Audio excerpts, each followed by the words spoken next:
Show is be the change. Be the change that you want for this world. That's what the late, great Mahatma Gandhi said. And by putting his own words into action, he freed up all of India from colonial rule. There was a young man by the name of Dr. Martin Luther King Jr. who heard these words from Mahatma Gandhi, took them, embraced them, and put action behind them, and manifested a change that took place all over the United States and the world.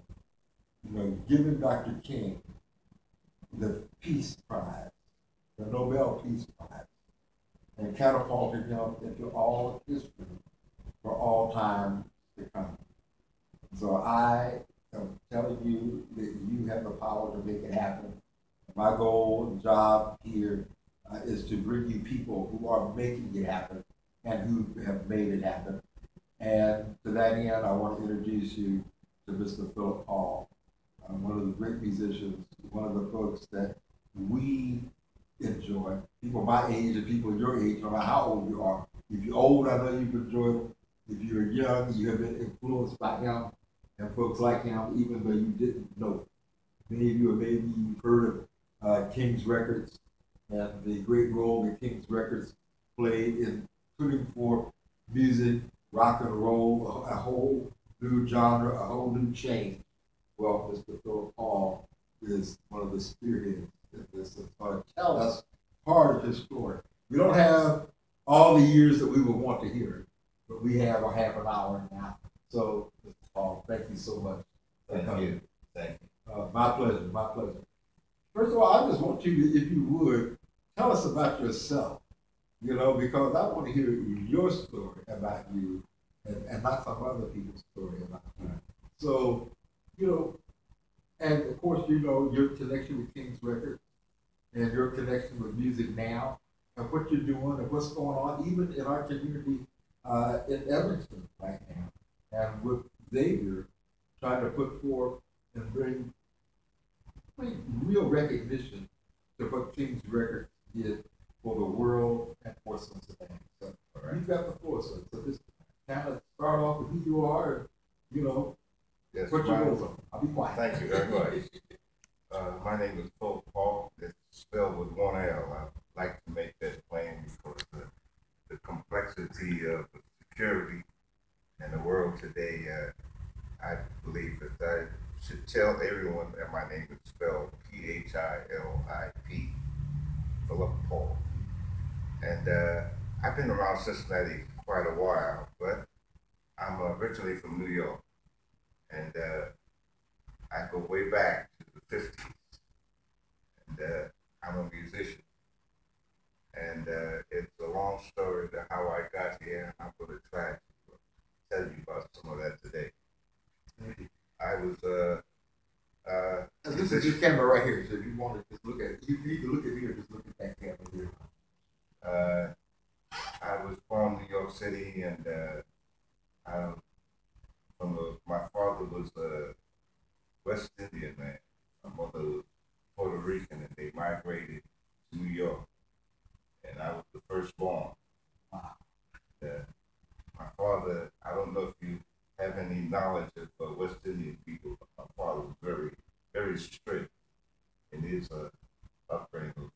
We had four boys and one girl, and he demanded that we all have a musical career. We could do other things, but we have to play a musical instrument. That he himself played trumpet, and I chose the drum. I got a brother who is a doctor in Atlanta, uh, another brother who is deceased, and a sister that's deceased. But they all were in music. My brother, he played saxophone. My sister sung like Sarah Vaughan. Oh, she was bad.